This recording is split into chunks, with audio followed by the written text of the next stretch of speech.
everyone, this is the 50th video of the web programming video series. Today we are going to discuss about the programming part in the selling history. So here we are going to see how to search a product in the selling history and also how to check whether the product is in which state.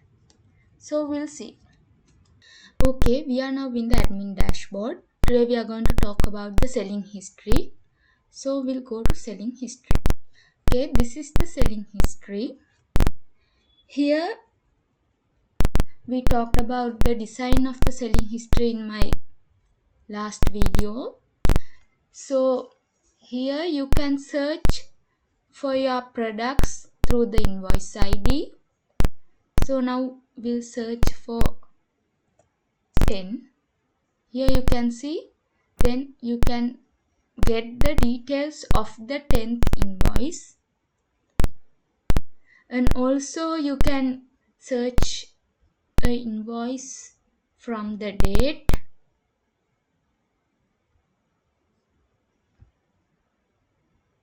like this you can give. So from 5th November to today you can see the invoices taken from the database.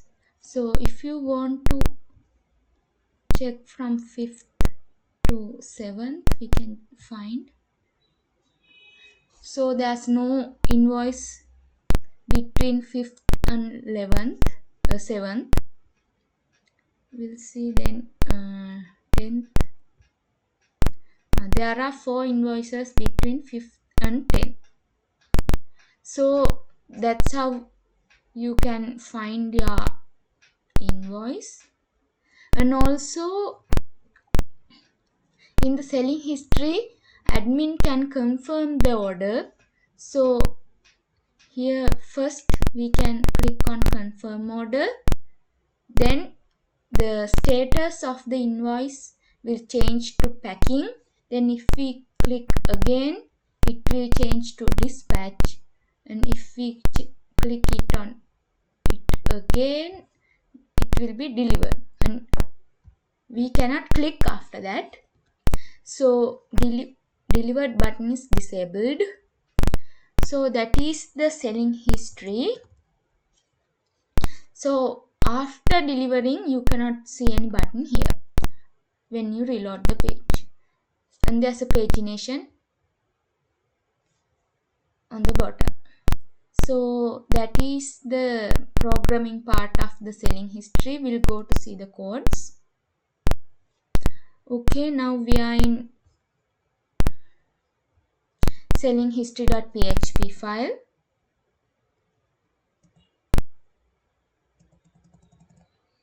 Here in the search by invoice ID input field, we have started on keyup function search invoice ID. So in the script.js file, we'll search for search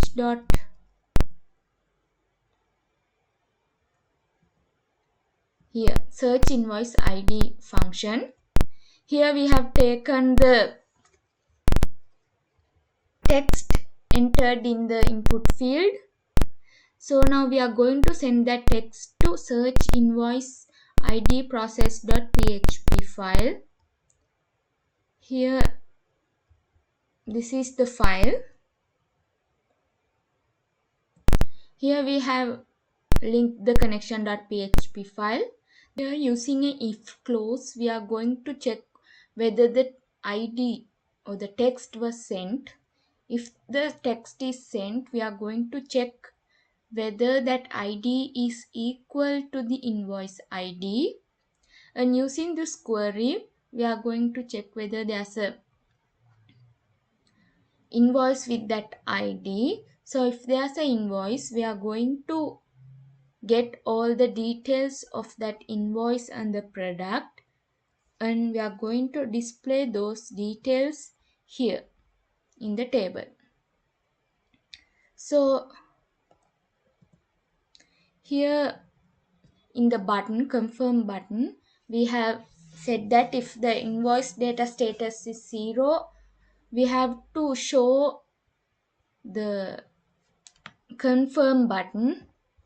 If the status is equal to 1, the button changes to packing status, and if the status is 2, the button will change to dispatch button, and if the status is 3, the button will change to shipping, and finally if the status is 4, the button will be delivered state. So here we have programmed that. Then in the on click of the button, we have started the function change status. So we'll go to change status. Here we have taken the ID, the product ID, and the invoice ID. So here we have checked whether here we are going to send the ID to change invoice status process.php file using the get method. So we'll go to change invoice status process.php file. Here we are in change invoice status process.php file. First we are going to check whether there's an ID sent through the get method. If there's an ID, we are going to keep that ID as $invoice ID, and using the database we are going to check whether there's an ID with the given invoice ID. So then we are going to change the status ID or update the status ID using these queries. If the status ID is 0, we are going to update it to 1. If the status ID is 1, we are going to update it to 2. And if the status ID is 2, we are going to update it to 3.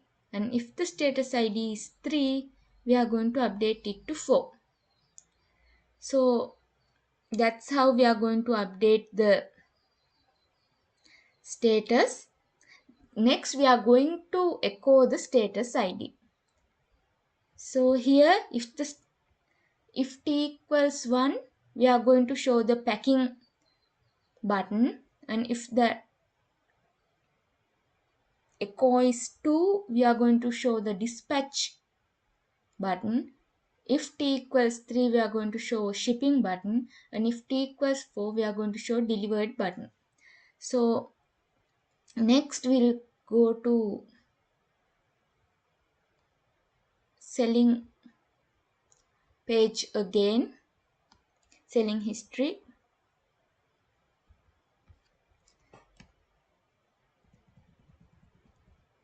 Here then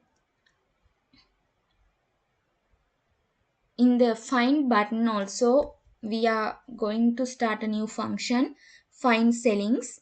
Here in the script file,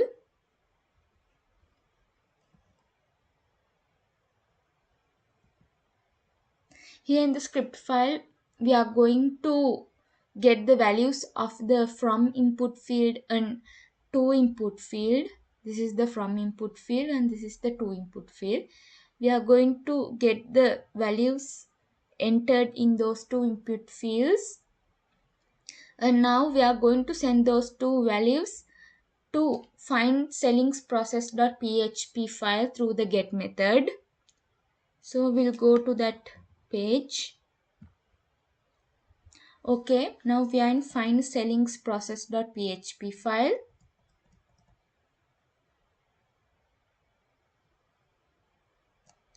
Here we have checked whether the from and to values are sent, and here we have saved those two values.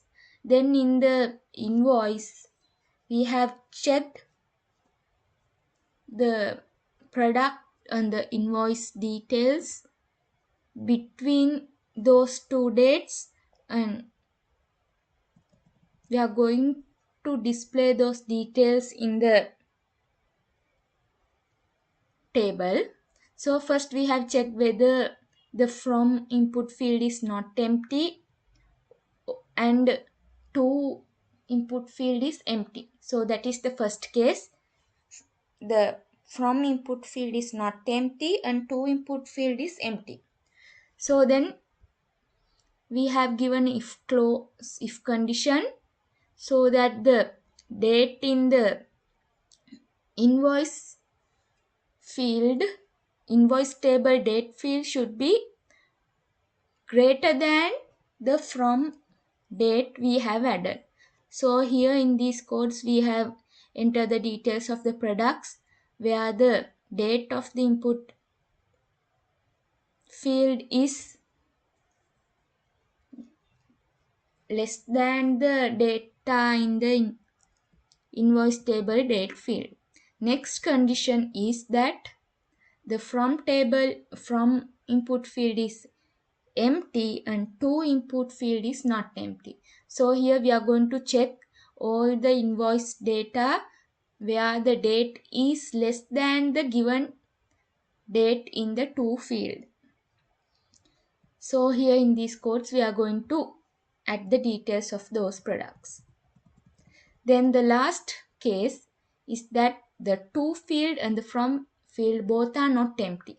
So here we are going to check the invoices between the given time or the given date, so that we can display the details of those invoices in these codes. So that is the selling history programming part. This is the end of my video. Thank you.